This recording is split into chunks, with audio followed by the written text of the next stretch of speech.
Amados irmãos, com a graça do nosso Deus, nós estamos reunidos nesta manhã para responder ao Senhor positivamente a convocação deste culto. Vamos abrir a nossa Bíblia no livro dos Salmos, capítulo 42.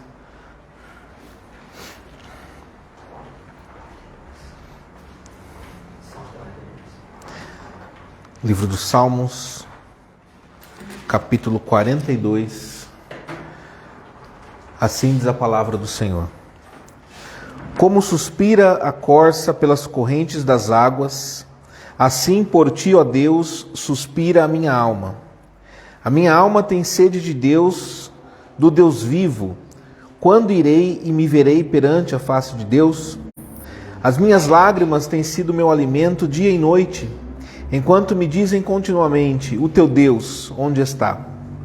Lembro-me destas coisas, e dentro de mim se me derrama a alma, de como passava eu com a multidão de povo e os guiava em procissão à casa de Deus, entre gritos de alegria e louvor, multidão em festa. Por que estás abatida, ó minha alma? Por que te perturbas dentro de mim? Espera em Deus, pois ainda o louvarei, a Ele, meu auxílio e Deus meu. Sinto abatida dentro de mim a minha alma. Lembro-me, portanto, de ti, nas terras do Jordão e no monte Hermon, e no outeiro de Mizar. Um abismo chama outro abismo, ao fragor das tuas catadupas, todas as tuas ondas e vagas passaram sobre mim. Contudo, o Senhor durante o dia me concede a sua misericórdia, e à noite comigo está o seu cântico, uma oração ao Deus da minha vida. Digo a Deus, minha rocha: por que te olvidaste de mim? Porque hei de andar eu lamentando sob a opressão dos meus inimigos? Esmigalham-se-me os ossos, quando os meus adversários me insultam, dizendo, o teu Deus, onde está? Por que estás abatida, ó minha alma? Por que te perturbas dentro de mim?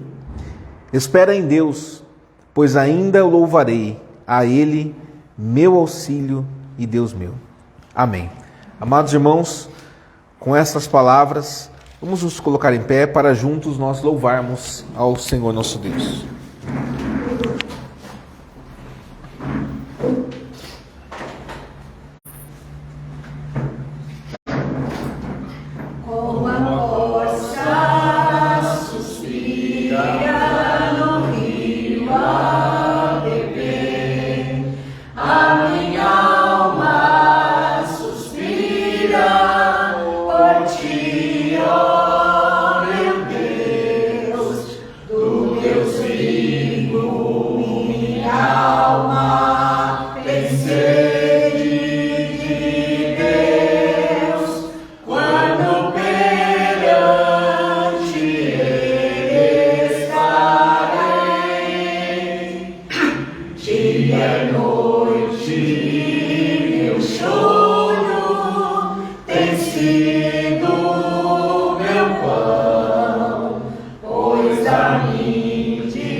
multidão, porque estás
Amém, irmãos, eu convido o pastor Messias para estar dirigindo o culto.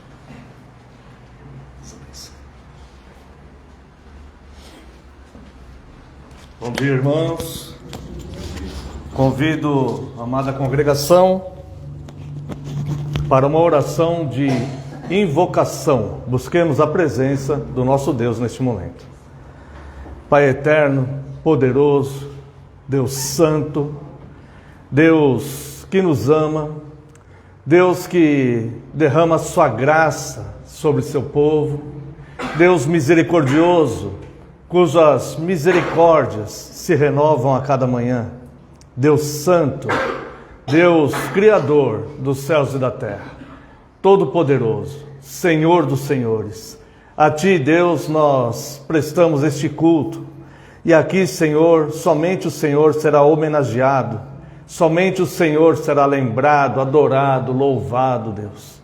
Somente a Tua palavra, o Teu conceito, a Tua vontade será observada por nós. Somente os Seus mandamentos, Deus, serão o alvo da nossa atenção. E queremos neste momento, Deus, nos unirmos a todo aquele que o adora em espírito e em verdade. No entanto, é verdade, Deus, que somos pecadores, Senhor, que temos erros, que cometemos falhas.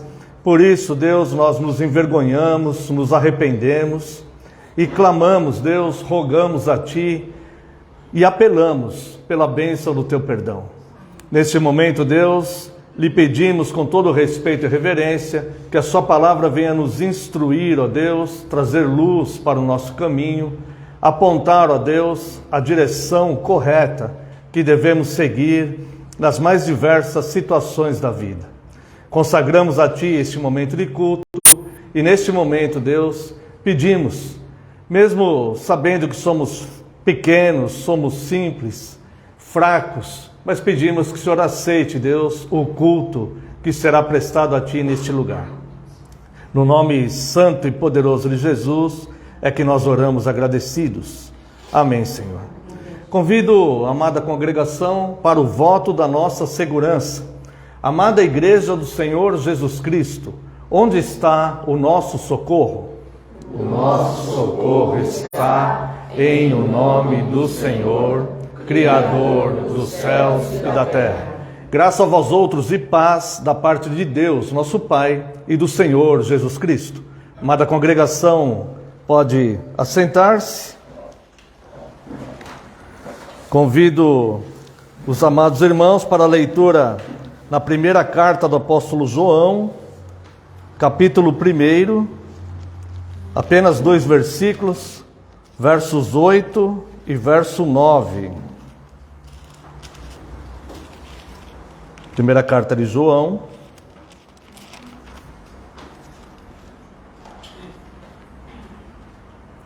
São duas declarações importantes aqui. Aliás, o capítulo inteiro vai nessa direção, mas me refiro a essas duas declarações aqui do verso 8 e do verso 9. Verso 8. Se dissermos que não temos pecado nenhum, a nós mesmos nos enganamos e a verdade não está em nós. Aqui a grande diferença entre nós e Deus. Que Deus, não só essa, né? Mas é uma delas. Deus é santíssimo e perfeito. E nós temos uma natureza corrompida e que nos leva muitas vezes a pecar contra Deus. Então a palavra aqui diz, se nós dissermos que não temos pecado, somos mentirosos. Estamos mentindo. A verdade não está em nós. Nós mesmos nos enganamos. Veja que essa palavra aqui não diz que o inimigo da nossa alma, que o sedutor do mundo, que o diabo nos engana. O que está dizendo, está lançando a responsabilidade única e exclusivamente no indivíduo. Ou seja, nós mesmos nos enganamos. Então o primeiro passo do homem, da mulher, é reconhecer que de fato é pecador. E está exposto a isso. E deve lutar contra isso. No entanto, há uma boa notícia no verso 9. Se confessarmos os nossos pecados, Ele é fiel e justo para nos perdoar os pecados e nos purificar de toda injustiça. Ou seja, se não é o perdão de Deus, o homem ele vai ter uma vida de pecados, de pecados, de pecados, até o dia que ele tiver que estar diante do seu Criador. Mas a misericórdia de Deus é tão grande, que mesmo conhecendo essa nossa natureza pecaminosa, Ele nos estende o seu auxílio, as suas misericórdias são derramadas sobre nós. A palavra de Deus diz que se não fossem essas misericórdias, nós seríamos consumidos. Então, temos aqui essa declaração de graça, graça sobre graça. Se confessarmos os nossos pecados, Ele é fiel e justo para nos perdoar os pecados e nos purificar de toda injustiça. E assim sermos vistos como justos diante de Deus. Por isso, a grande necessidade do ser humano é Cristo. Cristo ele é mais necessário do que o pão cotidiano. Neste momento, convido a amada congregação para um momento de penitência. Se porventura houver algum pecado não confessado, este momento será oportuno, enquanto eu farei uma oração de confissão em voz audível. Oremos. Santo, santo, santo é o Senhor.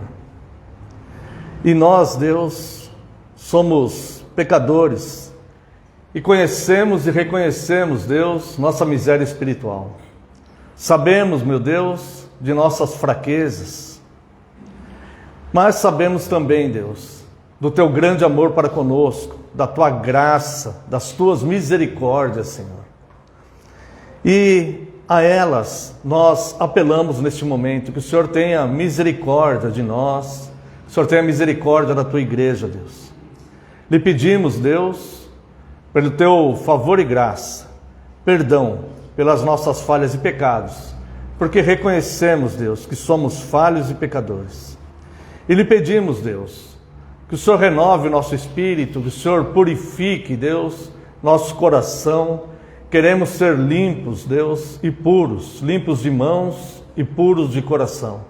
E lhe pedimos, Deus, que o Senhor nos auxilie. Rogamos a Ti o perdão dos nossos pecados. E isto, Deus, para que Seu nome seja glorificado, porque o Senhor poderia simplesmente nos condenar, ó Deus, nos fulminar, ó Deus, com o Teu poder. Mas o Senhor estende sobre nós, pobres pecadores, a Tua graça, o Teu perdão, as Tuas misericórdias. E por isso nós Te louvamos e agradecemos, Deus, por um favor tão grande. Pedimos, portanto, perdão pelas nossas falhas e pecados, e isso para que Teu nome seja glorificado. No nome santo e poderoso de Jesus Cristo é que nós oramos. Amém, Senhor. Convido a amada congregação para louvarmos a Deus com o hino 167. Durante este hino, aquele que sentir o desejo de estar ofertando, este momento será oportuno.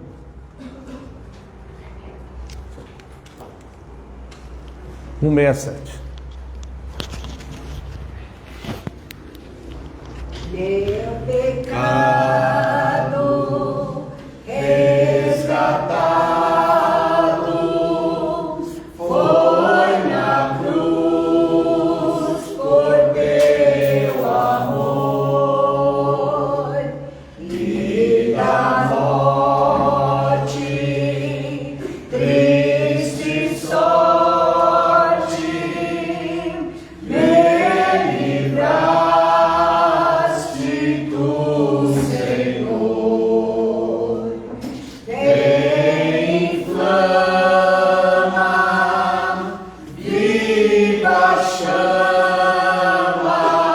Yeah.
Louvamos a Deus pela sua graça e pelo seu amor para conosco.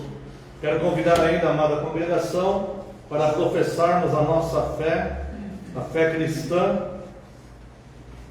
fazendo referência e lembrança ao credo apostólico.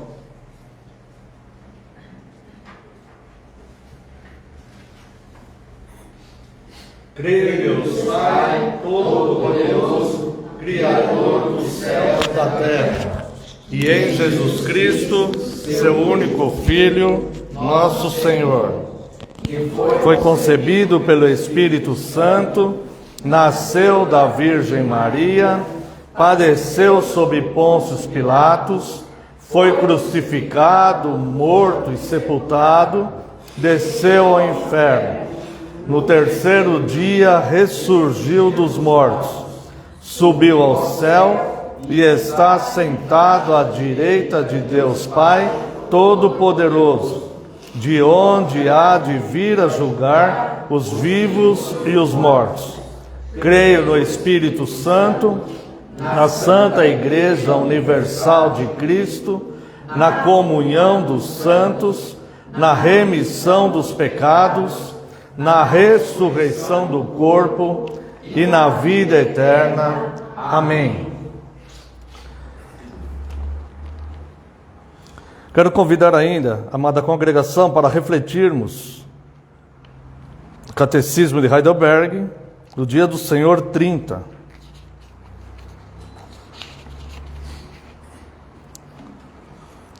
Pergunta 80.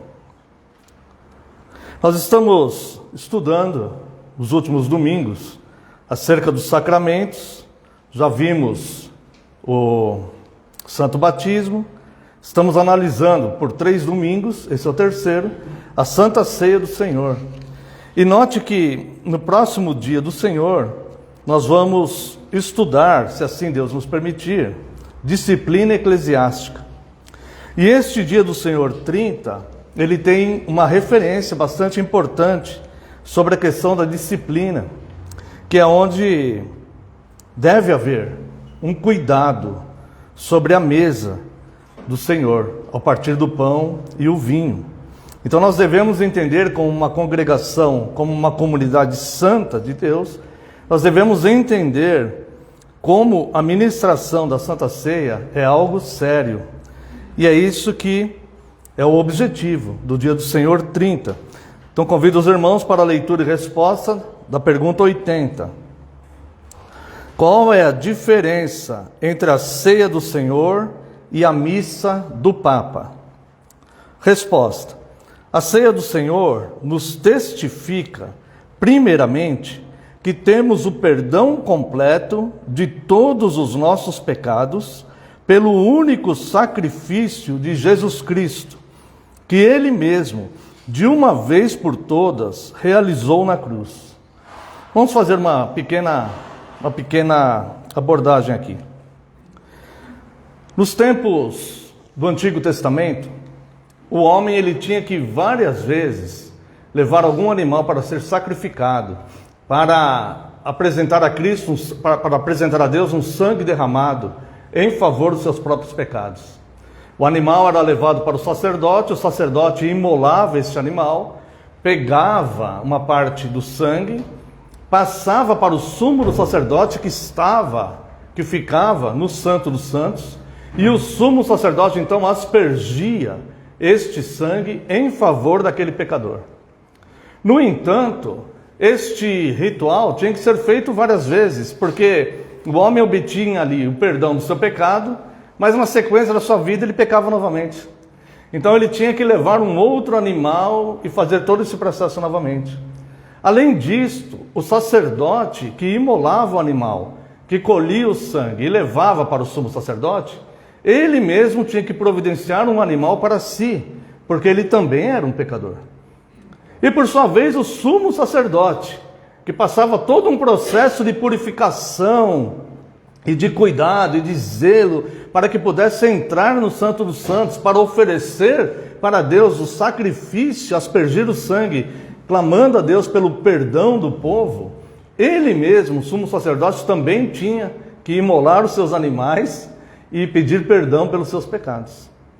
O sacrifício, estou falando isso de forma resumida para que os irmãos tenham uma profunda compreensão da complexidade disso. Por quê? A palavra de Deus nos diz que sem derramamento de sangue não há remissão de pecados. Então a providência de Deus foi Cristo. O Antigo Testamento apontava para Cristo. O animal tinha que ser escolhido já didaticamente, Deus ensinando o povo para as futuras gerações entenderem Cristo. E a carta aos Hebreus diz que quando Cristo fez o seu sacrifício na cruz, ele fez uma vez por todas. Agora Cristo é o sumo sacerdote, não há mais necessidade de um sumo sacerdote. O sumo sacerdote humano, que também tinha que imolar os seus próprios animais, pedindo perdão pelos seus pecados. Cristo, que não tinha pecado, fez esse sacrifício uma vez por todas. Lembrando que a Igreja Reformada, ela trouxe uma correção para a Igreja de Cristo. Nós vemos que Cristo tem uma igreja só. E a Igreja Reformada trouxe uma correção para a Igreja de Cristo. Houve a correção também no que a Igreja estava praticando, que era a missa, que o Papa determinava a missa. Por isso que essa pergunta 80, qual a diferença entre a ceia do Senhor e a missa do Papa? Na missa, o sacrifício de Cristo é contínuo, porque na missa eles creem que o pão, que existe um fenômeno chamado transubstanciação, em que o pão se transforma no próprio corpo de Cristo. Então, este sacrifício de Cristo, ele seria interminável. Em toda a missa haveria então a ajuda do povo para Cristo, para completar esta obra de sacrifício. Muitas pessoas falam que a reforma somente mudou o nome de missa para culto. Não, não é verdade. A missa é um ato de sacrifício contínuo. O sacrifício ele foi feito uma vez por todas na cruz. Além do mais, quando se crê na doutrina da transubstanciação e se crê que o corpo se transformou de fato no corpo de Cristo, a igreja caminha assim, por este equívoco, para a idolatria, porque começa então a se adorar um elemento material, feito com farinha e água, embora não tenha o fermento, mas ainda assim é um elemento material que começa a ser adorado. Então é por isso que essa primeira parte da resposta diz: a ceia do Senhor nos testifica, primeiramente, que temos o perdão completo de todos os nossos pecados pelo único sacrifício de Jesus Cristo, que Ele mesmo, de uma vez por todas, realizou na cruz. Ou seja, não há necessidade e nem mesmo a competência humana em querer auxiliar Cristo nessa obra redentora. Em segundo lugar, que pelo Espírito Santo somos enxertados em Cristo, o qual está agora no céu, em seu corpo verdadeiro, à mão direita do Pai, e é onde Ele quer ser adorado. No entanto, a missa ensina primeiro que nem os vivos, nem os mortos têm perdão de pecados por meio do sofrimento de Cristo, se Ele não for ainda sacrificado diariamente em favor deles pelos sacerdotes. E segundo, que Cristo está presente corporalmente na forma do pão e do vinho, e neles deve ser adorado. A missa, portanto, não é outra coisa senão a negação do único sacrifício e sofrimento de Jesus Cristo, e é uma idolatria maldita. Infelizmente, a igreja ela não aceitou a correção da reforma. A reforma ela não tinha o objetivo de criar ou surgir uma nova igreja. Era apenas uma correção. No entanto, uma vez que a igreja não aceitou a correção, que foi totalmente fundamentada na Bíblia, houve então a necessidade de se ter uma igreja pura que voltasse de fato às Escrituras. Não existe nenhum motivo histórico para que desta igreja nova que surge, que é a reformada, que é a igreja corrigida, não há nenhuma necessidade histórica de surgirem outras igrejas dessa igreja. Então a igreja de Cristo, ela continua sendo uma. E a igreja, o objetivo foi reformar a igreja. Então é por isso que nós ministramos o sacramento da Santa Ceia de forma totalmente bíblica e de forma também totalmente contrária à praticada na missa do Papa. Pergunta 81. Quem deve vir à mesa do Senhor? Resposta: aqueles que verdadeiramente estão descontentes consigo mesmos por causa dos seus pecados e que mesmo assim ainda confiam que eles serão perdoados. Confiam que eles foram perdoados e que o mal que ainda resta neles está coberto pelo sofrimento e morte de Cristo,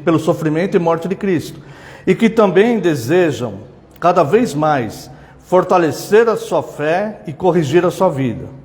Mas os hipócritas e os que não se arrependem comem e bebem juízo para si mesmos. Então, quem deve vir à mesa do Senhor? Todo aquele que verdadeiramente está entristecido consigo mesmo. A palavra usada aqui é descontente. Descontentes consigo mesmo. Porque sabe com sinceridade que é de fato pecador. Não aquelas pessoas que querem aparentar que não pecam e que são consagrados e santos. Não pecar, ser consagrado e santo é o nosso alvo, é o nosso objetivo. E nós devemos lutar por isso. E quando erramos, nós necessariamente temos que ficar descontentes com isso e não acomodados com isso. Nós ficamos descontentes. Tá? Então, aqueles que participam da mesa não são pessoas perfeitas e 100% santas, não são. Mas são pessoas que são descontentes com essa fragilidade, com essas fraquezas, com essa tendência pecaminosa, com essa miséria espiritual que o ser humano tem. E que luta com todas as suas forças para não viver em pecado, não se manter no pecado. Ao contrário, como nós lemos agora em João, se pecar, temos advogado junto a Deus, Cristo Jesus. Portanto, a nossa luta é não nos mantermos no pecado, evitarmos o pecado. E quando isso acontecer, por causa da nossa natureza pecaminosa, do velho homem, que a Bíblia chama do velho homem, nós devemos sim nos arrepender e pedir perdão. Isso nos torna descontentes, porque nós não sabemos se vamos pecar hoje, nós não sabemos se vamos pecar amanhã, nós queremos não pecar. A nossa intenção deve ser de evitar este mal. Mas nós não podemos garantir nem a nós mesmos que nós não vamos fazer isso. Essa é a triste realidade do ser humano. Então, quem vai participar da mesa do Senhor? Aquele que tem o coração voltado para fazer o certo. Aquele que está descontente com as vezes que cede para o erro, para o mal. Aquele que está inconformado com ele mesmo. É esse que deve ser chamado a ceia do Senhor. Aquele que se julga não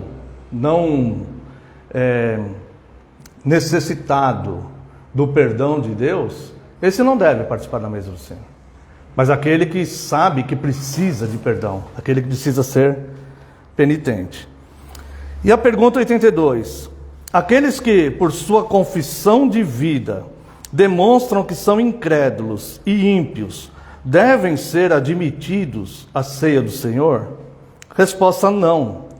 Porque a aliança de Deus seria profanada e a sua ira se acenderia contra toda a congregação.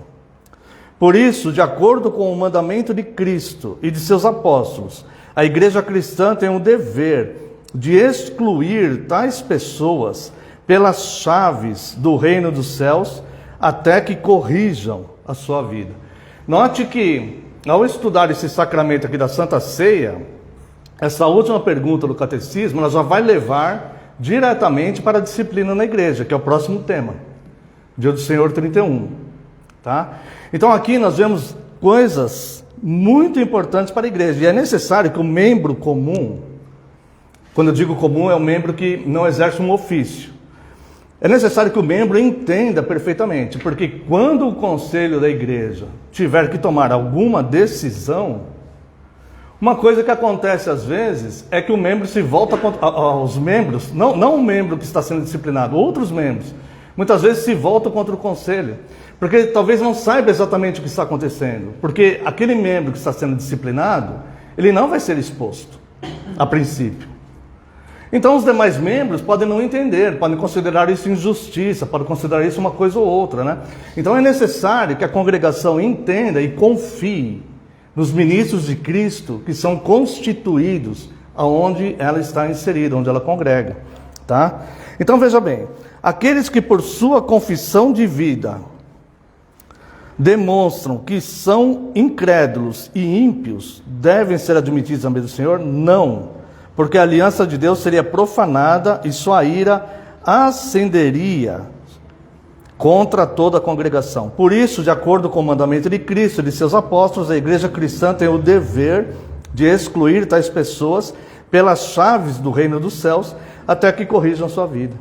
Quando nós lemos a pergunta, aqueles que por sua confissão de vida demonstram que são incrédulos e ímpios, devem ser admitidos na mesa do Senhor? Quando nós vemos uma pergunta assim, incrédulo e ímpio, a gente pensa nas piores pessoas do mundo.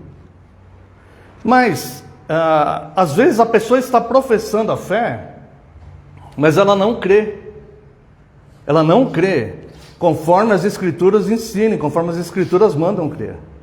E elas agem de forma ímpia. Quero comentar com os irmãos aqui em 1 Coríntios, capítulo 10, verso 21. Pense na congregação da igreja dos Coríntios.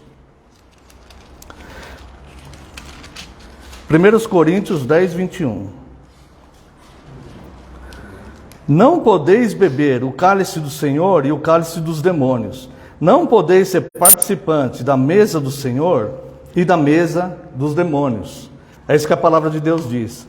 E às vezes a pessoa pensa assim, mas como que eu sou participante da mesa do Senhor? Porque eu não mato ninguém, eu não estou em adultério, eu não faço isso, não falo aquilo. Existem muitas situações. E na igreja aos Coríntios, Paulo apresenta uma. E ele usa esse termo, beber do cálice do Senhor e o cálice dos demônios. Não podemos fazer isso. Qual que é o problema que Paulo está mencionando aqui, a igreja dos Coríntios? Censurando, dizendo, não vos louvo quando vos ajuntais para comer a ceia do Senhor. Não vos louvo. E é dentro desse contexto que ele fala, não podes beber do cálice do Senhor e do cálice dos demônios. Qual é o pecado desta igreja que Paulo está se referindo aqui? É a divisão. Divisão. Eu quero que os irmãos vejam aqui, em 1 Coríntios capítulo 11, verso 17. Nisto, porém, que vos prescrevo, não vos louvo, porquanto vos ajuntais, não para melhor, e sim para pior.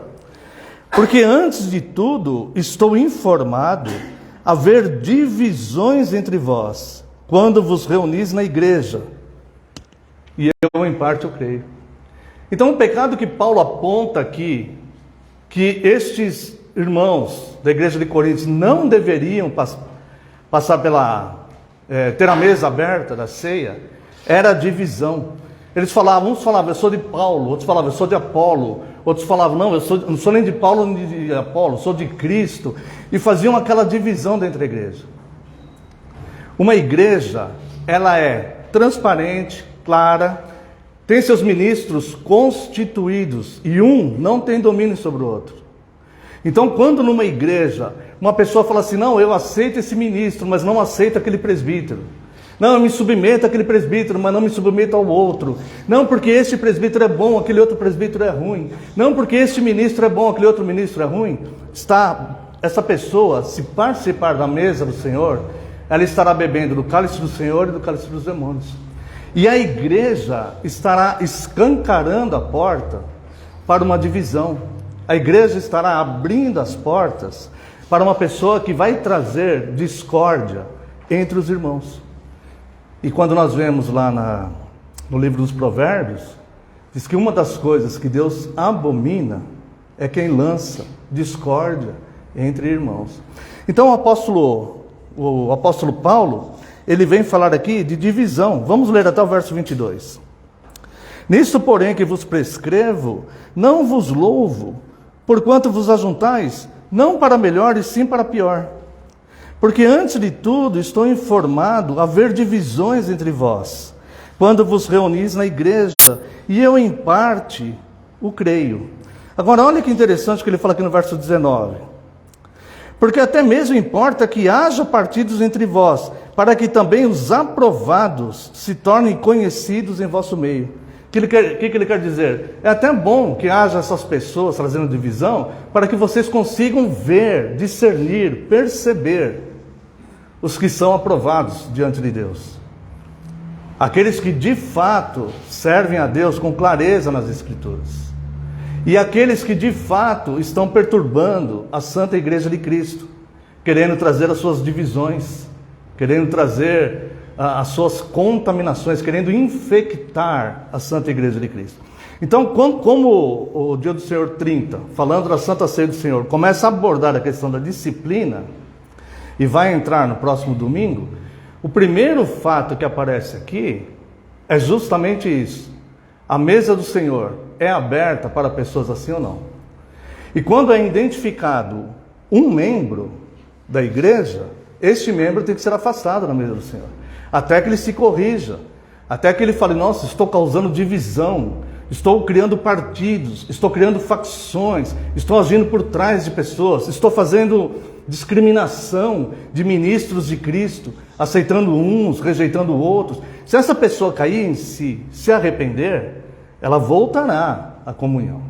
Ela voltará. Como nós em qualquer pecado que nós cometemos, porque nós não somos melhores do que essas pessoas. Não somos, de jeito nenhum. Mas temos a responsabilidade de manter a mesa do Senhor. Tá? Agora, por que a Igreja Reformada, ela supervisiona a mesa do Senhor? Justamente por causa disso. Então as pessoas que vêm de fora, que ainda não são membros, não é que essas pessoas são julgadas pelo conselho. Não é por isso. Mas é por zelo para evitar, porque aquela pessoa pode ser um irmão fiel, pode ser que seja. Mas também pode ser que seja um irmão que vai causar esse tipo de divisão. Um irmão que vai beber do cálice do Senhor e do cálice dos demônios. E isto vai acender a ira de Deus contra a congregação, conforme diz a palavra. Então, é uma questão de responsabilidade lidar com a mesa do Senhor. Depois vem o verso 20. Quando, pois, vos reunis no mesmo lugar, não é a ceia do Senhor que comeis. Então, se manter assim, se manter indiscriminado, abrindo a mesa, aceitando a mesa, até mesmo para aqueles que causam divisões na igreja, como aqueles que estavam fazendo na igreja de Corinto, a conclusão que Paulo fala é o seguinte: não é a ceia do Senhor que vocês estão praticando. Vocês estão tendo uma reunião aí, vocês estão tendo um jantar, vocês estão tendo um almoço, um café da manhã, vocês estão tomando um lanche. É isso que Paulo está falando. Não é a mesa do Senhor. A ira do Senhor vai se assentar ali, mas não é o corpo de Cristo que está sendo exaltado ali, nessa comunhão. Porque como pode haver divisão dentro do mesmo corpo? Como que a minha mão pode rejeitar o meu olho? Como pode ser isso? Como que o meu tórax possa não aceitar para onde as pernas estão caminhando? Como que meu tórax pode ir para um lado e as pernas para o outro? É impossível, não tem como. Então não é a mesa do Senhor. Então a igreja, ela tem que estar ciente do que significa o corpo do Senhor. Há uma separação, o que é amizade, o que é bom relacionamento, do que é a igreja, o corpo de Cristo. Isso tem que ser bem claro e bem definido. Porque ao comer, verso 21, porque ao comerdes, cada um toma antecipadamente a sua própria ceia, e há quem tenha fome, ao passo que há também quem se embriague. Não tendes, porventura, casas onde comer e beber? Ou menosprezais a igreja de Deus e envergonhais os que nada têm? Que vos direi? Louvar-vos-ei nisto? Certamente não vos louvo. E depois, a partir do verso 23, o apóstolo Paulo, então, ele vai explicar, né, para a igreja o que ele recebeu de Cristo e como deve ser, então, a ministração da Santa Ceia do Senhor. É uma coisa séria. As pessoas que participam devem ser verdadeiros crentes. Devem ser crentes que são santificados pelo Espírito Santo. Senão, podemos provocar a ira de Deus sobre toda a congregação. Não há ninguém que possa exigir perfeição dos outros, uma vez que nós mesmos não somos perfeitos. Nós mesmos não somos. Nós também temos falhas, tá? Agora, ao participarmos da mesa do Senhor, é função e obrigação dos ministros de Cristo em zelarem e preservarem essa mesa. E é por isso que a Igreja de Cristo, então, ela toma essa postura da Santa Ceia do Senhor ser supervisionado. Que Deus abençoe esta porção dessa palavra. Próximo domingo, se assim Deus nos permitir, estaremos estudando um pouco sobre a questão da disciplina eclesiástica. Convido os amados irmãos para louvarmos a Deus com o Salmo 46.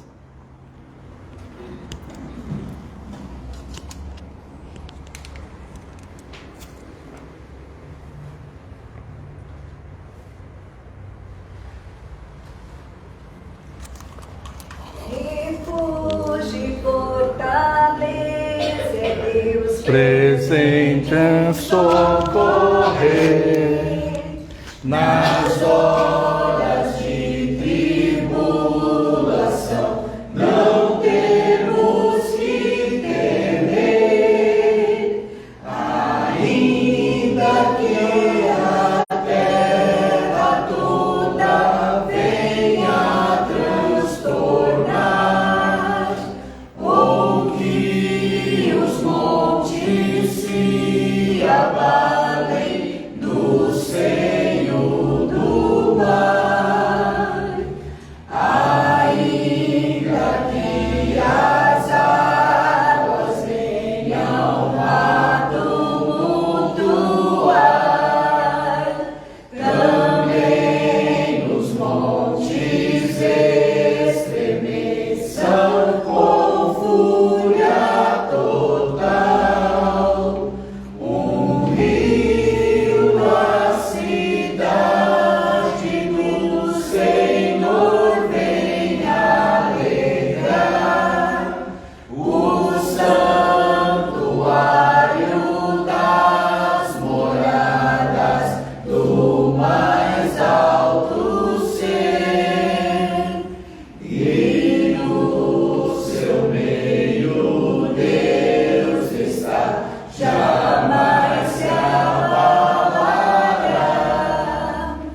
Convido a amada congregação para a leitura do Evangelho de João, capítulo 1.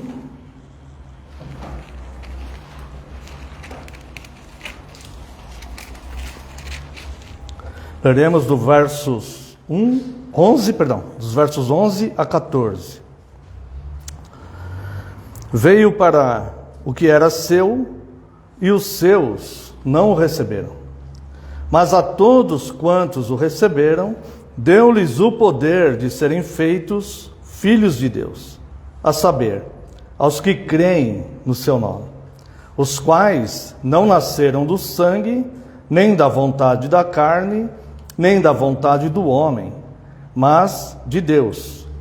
E o Verbo se fez carne e habitou entre nós, cheio de graça e de verdade. E vimos a sua glória, glória como do unigênito do Pai. Convido também a amada congregação para a leitura do livro do profeta Ezequiel, capítulo 37. Leremos a partir do verso 1.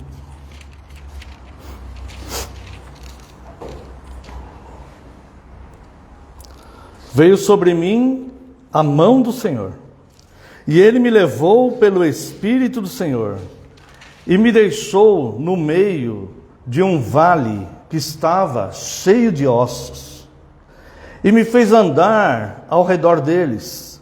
Eram muito numerosos na superfície do vale, e estavam sequíssimos. Então me perguntou: Filho do homem, acaso poderão reviver estes ossos? Respondi: Senhor Deus, tu o sabes. Disse-me ele: profetiza a estes ossos e dize-lhes: ossos secos, ouve a palavra do Senhor.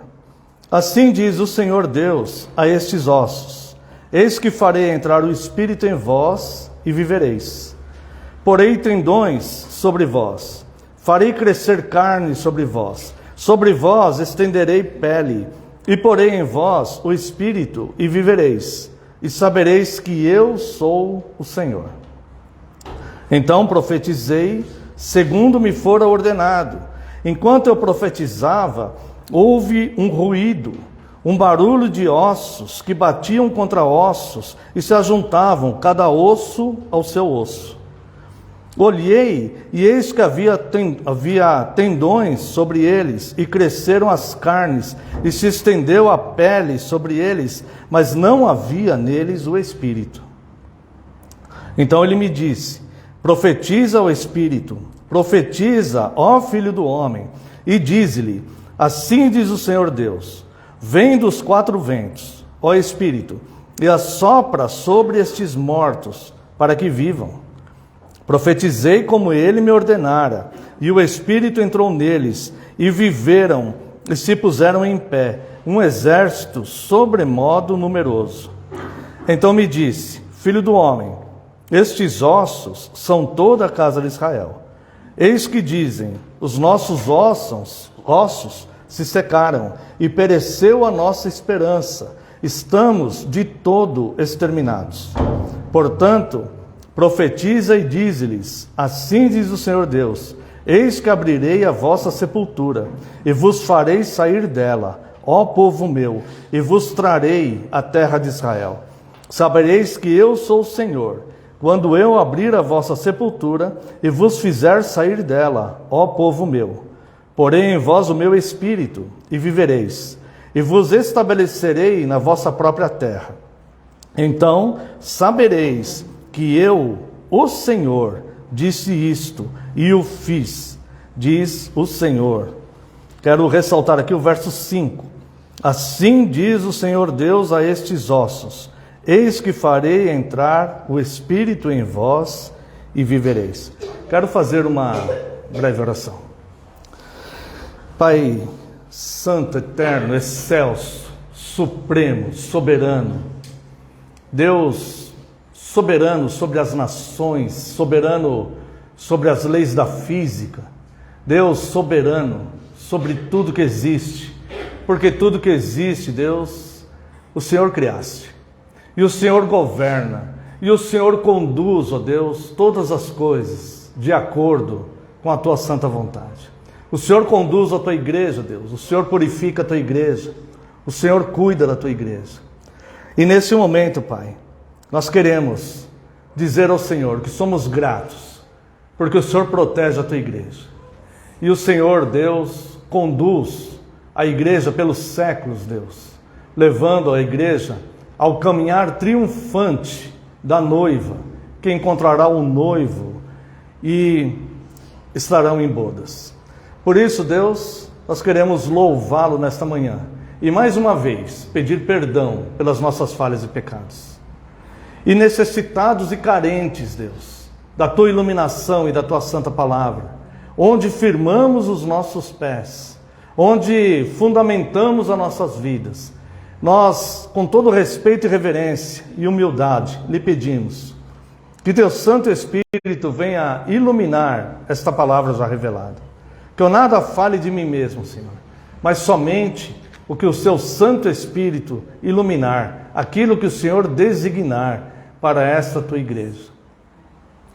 E no nome santo e poderoso de Jesus eu lhe peço que neste momento, Senhor, eu diminua e só prevaleça a tua palavra, porque a tua palavra é a verdade. Em nome de Jesus, teu Filho amado, é que eu oro agradecido. Amém, Senhor.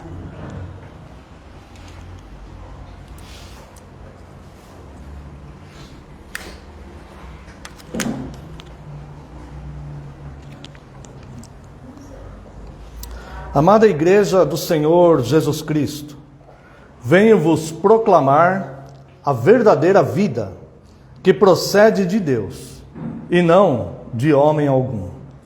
A vida física consiste em Deus dar alma vivente à carne. Foi assim que Deus fez com Adão. E a vida espiritual em vivificar o espírito dos homens, mortos em delitos e pecados após a queda. Esta ação vivificadora procede de Deus e não de homem algum. O pecado nos deixa os ossos envelhecidos e secos, sem vigor algum, como diz e constatou Davi no Salmo 32. E eu quero ler para os irmãos apenas 2 versículos, o versículo 4 e o versículo 5.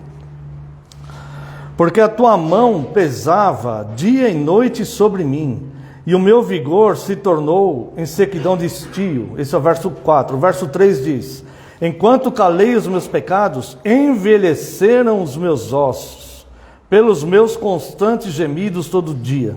Porque a tua mão pesava dia e noite sobre mim, e o meu vigor se tornou em sequidão de estio. Mas Deus, sendo rico em misericórdia, e por causa do grande amor com que nos amou, nos deu vida, e nos deu sua santa palavra, para que pudéssemos aprender sobre essa vida. Ezequiel, ele foi levado num vale, ele foi tomado pela mão de Deus e levado a um vale. Não foi apenas uma visão que ele teve no seu quarto. Deus o levou a um vale onde haviam ossos espalhados por todo lugar. E a palavra de Deus diz que eram ossos sequíssimos. Procure se colocar no lugar de Ezequiel e ser levado por Deus para um local onde haviam ossos, onde houve vida um dia.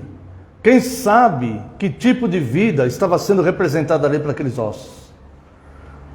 Pessoas honestas, pessoas que tiveram uma vida de crimes, mães que lutaram pelos seus filhos, homens que lutaram para prover a sua casa, pessoas que procuravam fazer o bem na sociedade, pessoas que faziam o mal, pessoas adúlteras, pessoas de boa fama, pessoas de má fama.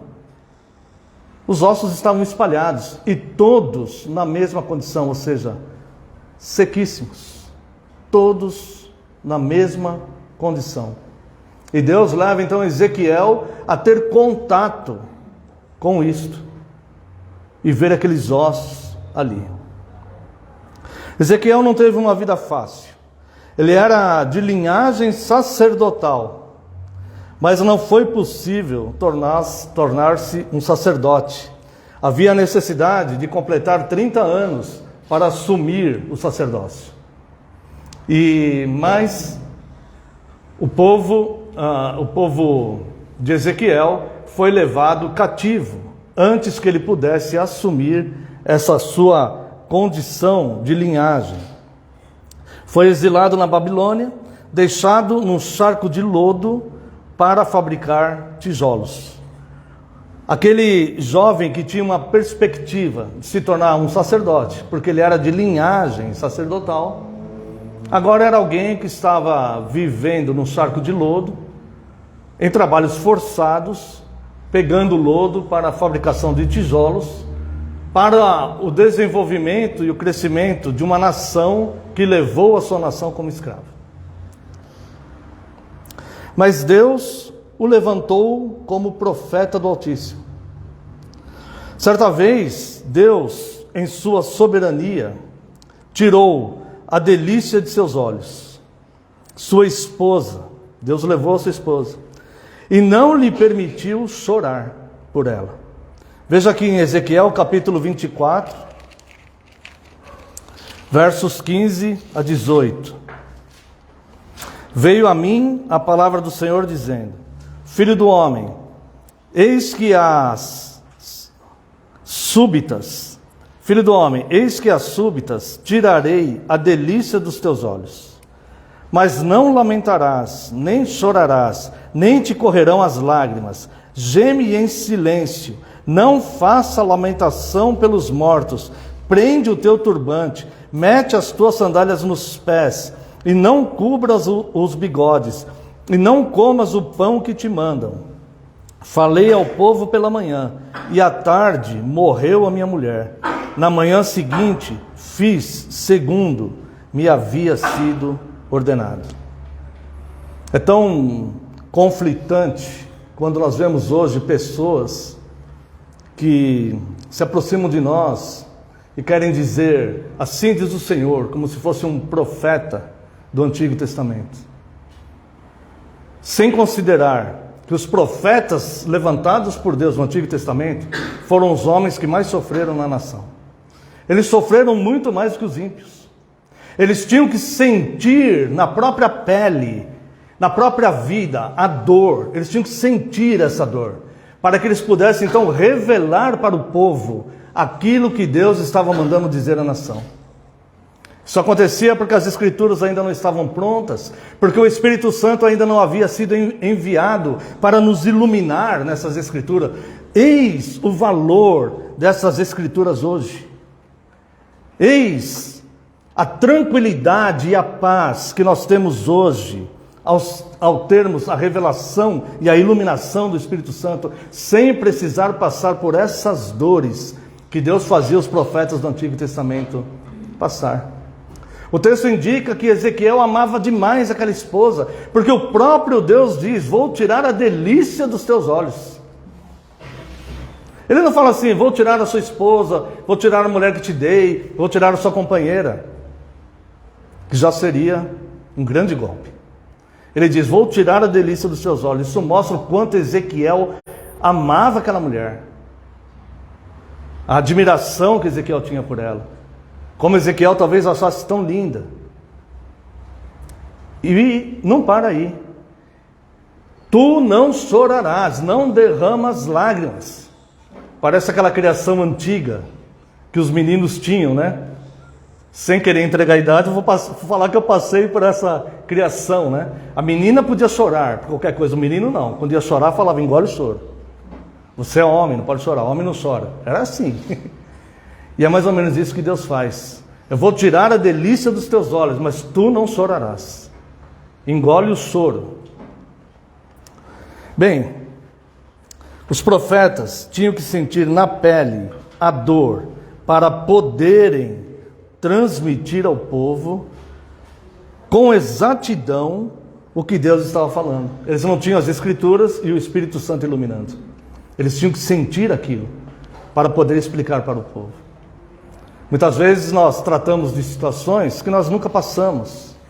Então nós temos uma certa dificuldade. Mas quando a pessoa está passando uma situação que nós já passamos também, nós entendemos com melhor, com mais perfeição, aquilo que aquela pessoa está sofrendo. E era isso, dessa ferramenta que Deus usava. No entanto, suas visões não foram apenas de condenação e destruição, penalidades e consequências, mas Deus lhe deu visão de vida também. E numa dessas visões, Deus revela a ele o Espírito transformando a morte em vida. E é sobre isso que eu quero meditar com você. A semelhança que existe quando Deus leva Ezequiel no vale de ossos secos, e que Deus transforma toda aquela morte em vida, e do que Deus faz no novo nascimento, quando Deus vivifica o nosso espírito que está morto em delitos e pecados. Deus levou Ezequiel a um vale de ossos secos.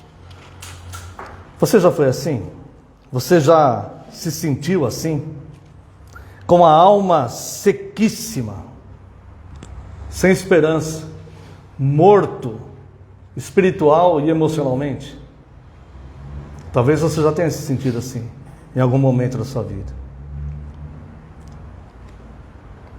Talvez Deus tenha te alcançado com misericórdia, no momento em que você estava se sentindo num vale de ossos secos, com a sua alma seca, sem vigor, como sequidão de estio. O jovem Ezequiel, então, que aguardava completar 30 anos para ser um sacerdote, mas a Babilônia invadiu sua nação e o levou como escravo. Os jovens bonitos, fortes e vistosos foram levados para servirem no palácio e comerem dos manjares do rei. Mas Ezequiel provavelmente não tinha esses atributos. E foi levado a um mangue, recolher lama, fazer tijolos e comer a comida dos escravos. Aquele jovem que esperava a maioridade para assumir a sua posição que era destinada, agora é submetido a trabalhos forçados, vendo seus amigos escravos, sua família oprimida. Foi tirado a delícia, o deleite dos seus olhos. Ele foi proibido de lamentar por ela. Teve que sofrer e suportar aquela dor, sem demonstrar. Um homem que viu, de fato, seus sonhos desfeitos. Ezequiel talvez represente aqui para nós aquele que, de fato, tinha motivos concretos para desistir de tudo. Eu vejo assim. Ele tinha motivos concretos para desistir de tudo. Mas ele tinha um Deus. Mas um dia, ele teve essa visão do texto que nós lemos, e nós podemos aprender algumas coisas nesse texto. Quero convidar os irmãos para ler novamente do verso 1 ao verso 3. Veio sobre mim a mão do Senhor. Ele me levou pelo Espírito do Senhor e me deixou no meio de um vale que estava cheio de ossos. E me fez andar ao redor deles. Eram muito numerosos na superfície do vale e estavam sequíssimos. Ele já viu o seu destino que era traçado por ser de linhagem sacerdotal, se preparou a vida inteira, quando estava chegando perto foi levado escravo. Rompeu aquele sonho, rompeu toda aquela preparação de vida. Já foi levado a esposa que ele tanto amava, que ele tanto admirava. Se viu sozinho, nem lamentar por ela ele pôde. Estava lá, num charco de lodo, fazendo tijolos para uma nação opressora, comendo comida de escravos. Enquanto outros jovens da idade dele estavam mesmo que escravos, estavam no palácio do rei, porque eram mais bonitos do que ele, porque tinham atributos mais visíveis do que ele, e talvez ele não tivesse atributo visível nenhum. Como se sentia esse jovem? Como ele se sentia? E aí então, Deus o toma pela mão e leva para ele para um lugar de morte. Um lugar de morte. Ele já está vendo tanta tristeza, tanta frustração, tanta desilusão, tanta opressão. Como isso pode piorar? E Deus então o leva para um vale onde ele olha vários ossos, e esses ossos estavam sequíssimos. Um lugar de morte, como se fosse uma grande sepultura comum, chamado de tálamo, que é sepulturas onde se colocam várias pessoas, né? Antigamente faziam isso com indigentes ou países que passaram por questão de guerras ou uma grande epidemia, coisas assim. Então abriam valas enormes e colocavam várias pessoas juntas, né? E Deus leva ele lá. Quando nós olhamos assim, falamos assim, puxa, será que Deus não poderia fazer algo bom para ele? Apesar de tudo isso, ainda leva ele para um lugar de morte como este. Mas, de fato, irmãos, a matemática de Deus é ao contrário da nossa. Os caminhos de Deus são superiores aos nossos.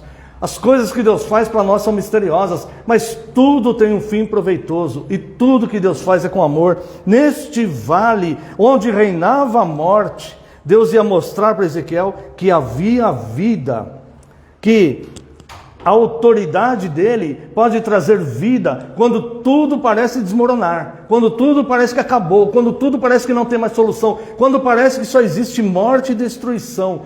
Deus diz, eu posso trazer vida a esses ossos?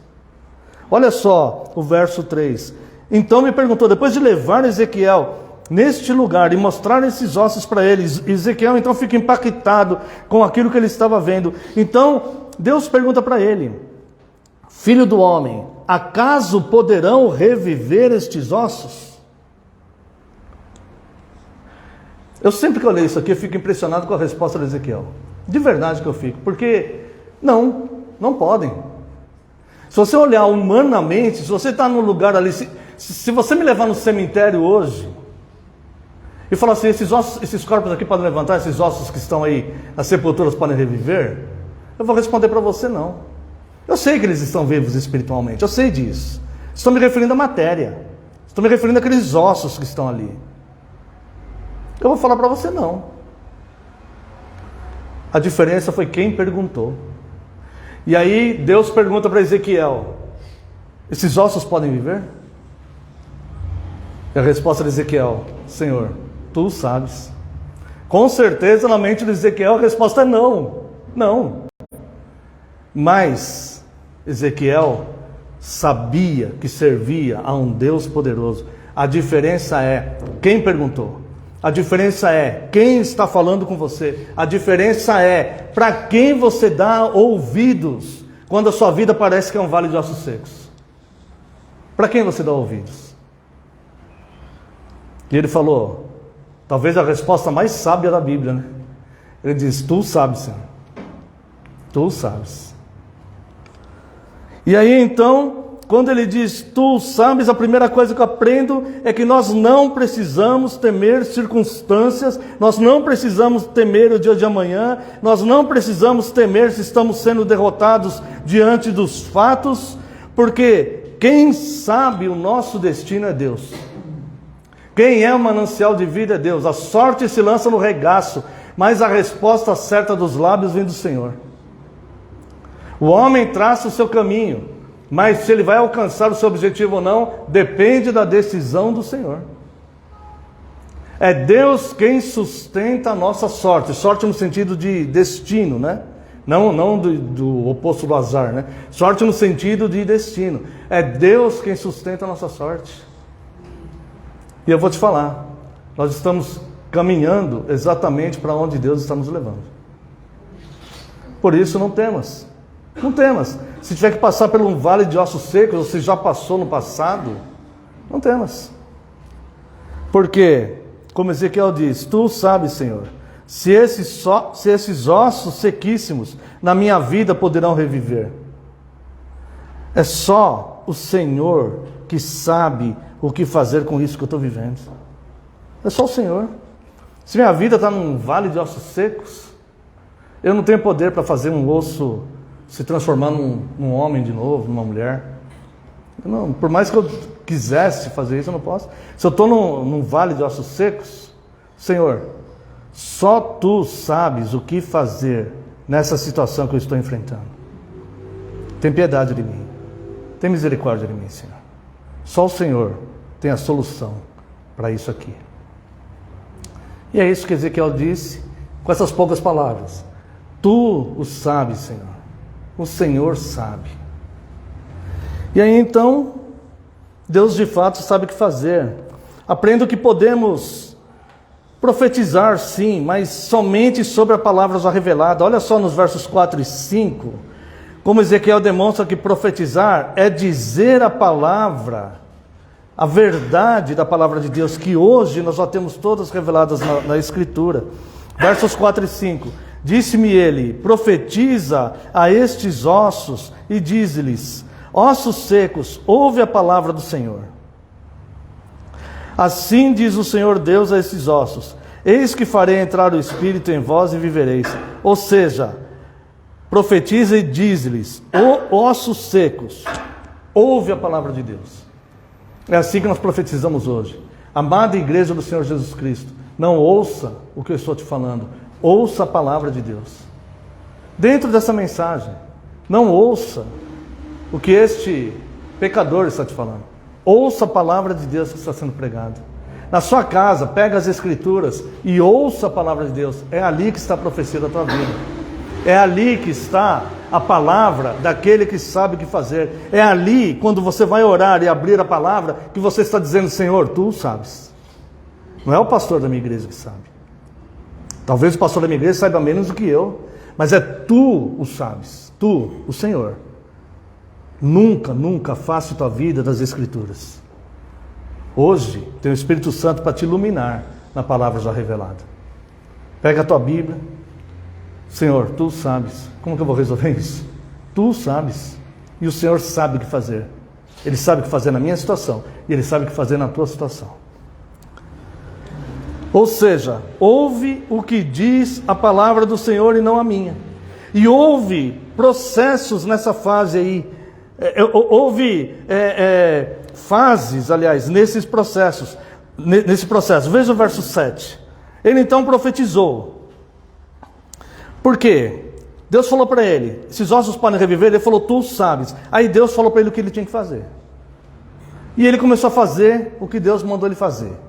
E aí então profetizei, segundo me fora ordenado. Não segundo a minha mente, não segundo o que eu achei, não segundo a decisão que eu quis tomar. Segundo me foi ordenado. Deus ordenou fazer isso. Vou fazer. O que eu vou fazer, né? Depois de tudo isso, naquele vale de ossos secos, né? Somente uma pessoa que tem uma autoconfiança excessiva pode olhar para Deus e falar assim: ah, não, né? Não vou fazer isso que o Senhor está mandando, não. Mas uma pessoa que já teve toda aquela experiência de Ezequiel, eu vou fazer o que está ordenado. Então profetizei segundo me for ordenado. Enquanto eu profetizava, houve um ruído, um barulho de ossos que batiam contra ossos. Até aqui. Um barulho de ossos que batiam contra ossos. Quando a nossa situação é um vale de ossos secos, quando a pessoa ainda não passou pelo processo da conversão, quando a situação parece que não tem solução, mas quando ela começa a seguir a ordenação de Deus, quando ela escuta uma voz, nem que for ali, baixinha, em algum momento, e ela fala, por qualquer motivo: vou fazer o que Deus está falando, aí começa um movimento, aí começa a haver um ruído, aí as coisas começam a se movimentar, aí as coisas começam, alguma coisa parece que está saindo daquela coisa rotineira que ele estava vivendo naquela sequidão de estio toda. Começa a haver um ruído, começa a haver um movimento. Então, enquanto eu profetizava, houve um ruído, um barulho de ossos que batiam ossos contra ossos. E note isto aqui com bastante atenção: e se ajuntavam cada osso ao seu osso. Cada osso ao seu osso. Então imagina que estavam lá os meus ossos separados e os ossos lá do Zezinho separados. Os meus ossos não iam se juntar nos ossos do Zezinho e misturar osso com osso. Os meus ossos se juntariam todos no meu corpo, no meu esqueleto, vamos dizer assim, né? E os ossos do Zezinho se juntando nele lá. Sabe o que isso significa, irmãos? Que na autoridade de Deus, quando Ele vivifica os espíritos abatidos, quando Ele vivifica os espíritos mortos em delitos e pecados, Ele junta um corpo, que é o corpo de Cristo. Cada osso com o seu osso. Não há osso externo no corpo de Cristo. Não há membro externo no corpo de Cristo. Cada osso com o seu osso. E não adianta, isso é assim ao longo da história. E isso vai ser assim enquanto a igreja estiver na terra. Até Cristo vir buscar a sua noiva. Os que são dele. E ele vai reviver, e ele vai vivificar, e ele vai encontrar, e ele vai visitar os ossos secos, e ele vai ficar levantando os Ezequiéis da vida, se é que está certo os Ezequiéis, né? Ele vai levantar os Ezequiel, vamos falar assim, da vida, para visitar cada vale de osso seco, e levar a palavra de Deus, e um dia ele vai chegar naquele vale onde estão os meus ossos. E a palavra de Deus ali vai me alcançar, e os meus ossos vão começar a se juntar, e eu vou juntar no corpo único, no misterioso corpo de Cristo. Seremos juntados ali. Tanto é verdade que no seguir do texto, nós vamos ver algumas coisas ainda interessantes. Começa a perceber então que preciso me juntar às outras partes do corpo, cuja cabeça é Cristo. Preciso desse corpo para reviver. Então, ele diz, profetizei segundo me for ordenado. Enquanto eu profetizava, houve ruído, um barulho de ossos, batiam ossos com ossos e se ajuntavam, cada osso ao seu osso, ou seja, mesmo corpo. Este movimento deve acontecer em nós, para que começamos a viver. Mas aí, vem tendões, carnes e pele. Verso 8. Olhei, e eis que havia tendões sobre eles, e cresceram as carnes, e se estendeu a pele sobre eles, mas não havia neles o Espírito. Nesse estágio aqui, irmãos, muitas pessoas abandonam o corpo. Nesse estágio aqui, muitas pessoas abandonam o processo. Até outro dia, eram ossos secos jogados em um vale qualquer. Mas começaram a usufruir de um milagre. Receberam tendões, receberam carne, receberam pele. Se olharam no espelho e se acharam bonitos demais. E não quiseram continuar no processo. Não, eu já tenho tendões. Eu já consigo andar. Não, eu já tenho carne. Estou sentindo aqui minha musculatura de novo. Já tenho pele. Estou bonito. E essas pessoas então, elas param no meio deste processo, se dão por satisfeitos e se vão, sem portanto, note bem, sem portanto ter recebido o Espírito. Olhei, verso 8, olhei e eis que havia tendões sobre eles e cresceram as carnes e se estendeu a pele sobre eles, mas não havia o Espírito. Quero te convidar aqui, fazer uma parte aqui. Hebreus capítulo 6. Um textinho que deixa muita gente doida. Hebreus capítulo 6, vamos ler aqui, de 4 a 6. É impossível, pois, que aqueles que uma vez foram iluminados e provaram o dom celestial e se tornaram participantes do Espírito Santo, e provaram a boa palavra de Deus, e os poderes do mundo vindouro, e caíram. Sim, é impossível outra vez renová-los para o arrependimento, visto que de novo estão crucificando para si mesmos o Filho de Deus e o expõem à ignomínia. Quantas pessoas estavam num vale de ossos secos, e Deus envia um Ezequiel naquele vale.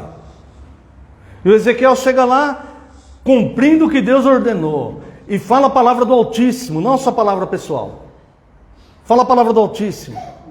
E aquela palavra é vida, aquela palavra é viva. Aquela palavra é viva e eficaz, ao ponto de separar ossos e medula, a ponto de separar alma e espírito. Aquela palavra penetra na mais profunda treva. Aquela palavra penetra. Onde existe maior dureza de coração, aquela palavra penetra. Porque ela é viva e poderosa. E aí então, aquelas pessoas que estão naquele vale de ossos secos começam a reviver. E uns olham e falam: nossa, até outro dia não havia esperança para mim. Essa palavra me deu vida e eu quero continuar nela. E outros falam: ah, eu estou bonito demais. Nossa, minha musculatura, hein? Eu era um ossinho seco, agora, olha, tenho músculos. Olha o meu perfil, como está bonito. Ah, para mim está bom já. Só que ainda não tem o Espírito. E essas pessoas, um dia, elas vão perceber que elas não têm o Espírito. Mas pode ser tardiamente. E quando a palavra diz que é impossível renovar essas pessoas, não está dizendo que é impossível para Deus.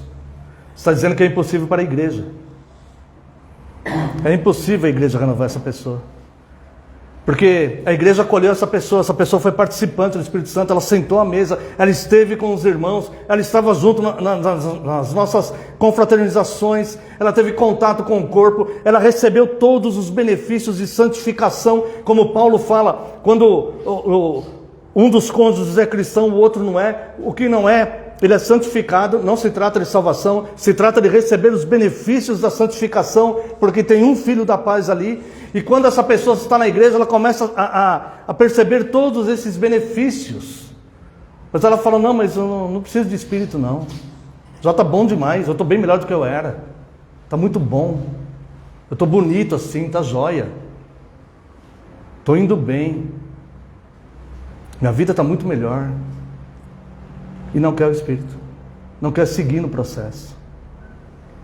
Para esses que caíram, eles estão novamente pisando o sangue do Filho de Deus.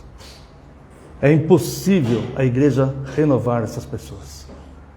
Só o grande poder de Deus pode renovar. Deus pode mandar outro Ezequiel lá. Deus pode fazer isso, e eu creio que Ele faz. Mas homem nenhum consegue, é impossível para nós fazer essa pessoa cair em si e falar: olha, irmão, ou irmã, né, sei lá, você não continua nisso, muda. A gente pode até tentar, mas se não for a voz de Deus ali, o osso dela vai secar de novo. Então, nesse estágio, muitas pessoas abandonam o processo. Eram ossos secos jogados num vale qualquer, mas receberam tendões, carnes, peles, se deram por satisfeitos, se foram embora, sem, portanto, terem recebido o Espírito. Continuam sem vida, e perceberão isso, talvez, tardiamente. Mas aos que seguem o tratamento da vida, a vida vem, e vem em abundância. Verso 9, então ele me disse: profetiza ao Espírito, profetiza ao Filho do Homem, e diz-lhe: assim diz o Senhor Deus,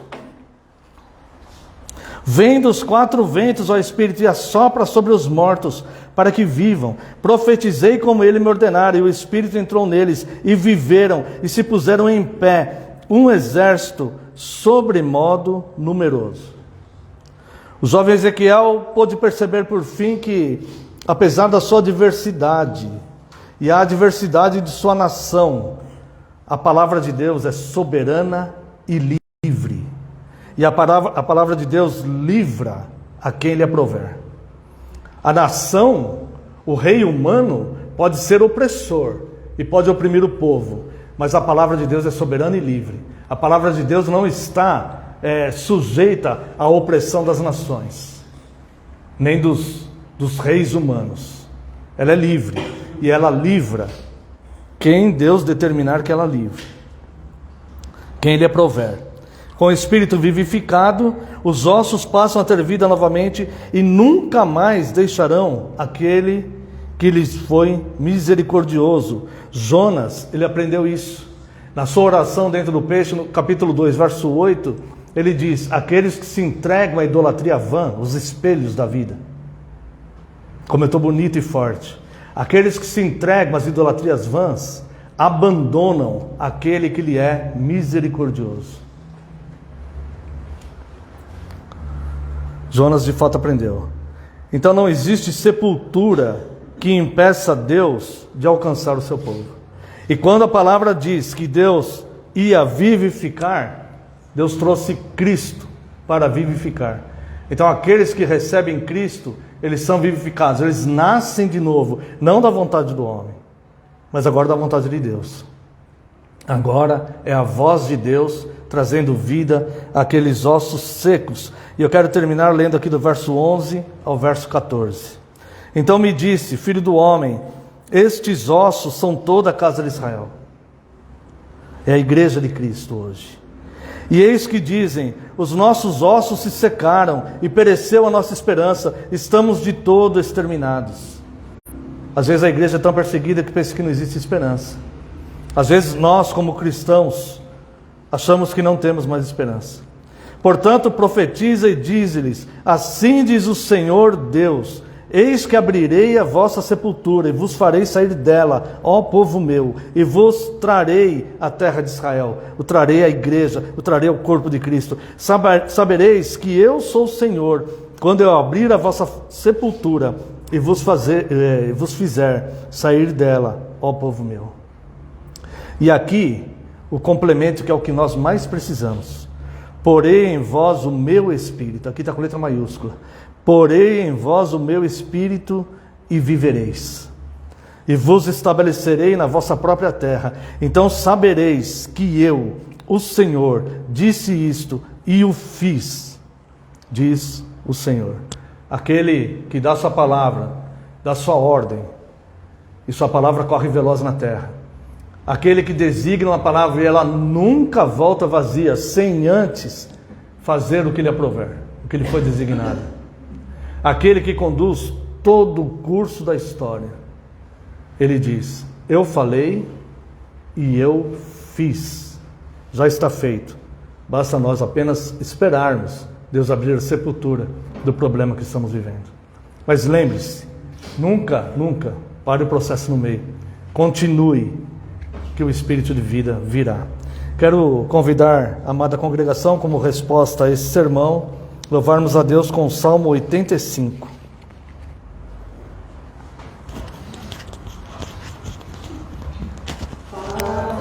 Favoreceste a tua terra, Deus, e restauraste as posses de Jacó.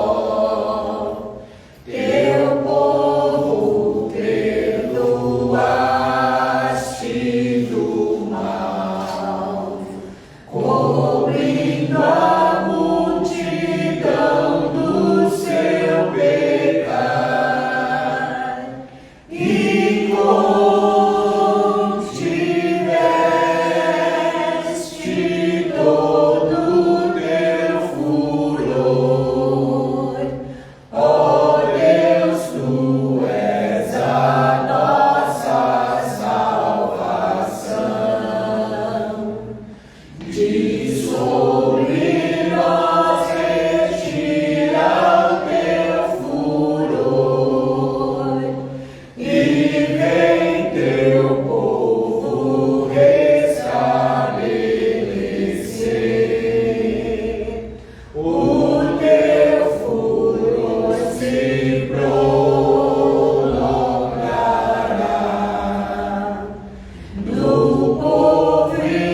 Amém. Convido a amada congregação que se coloque em pé.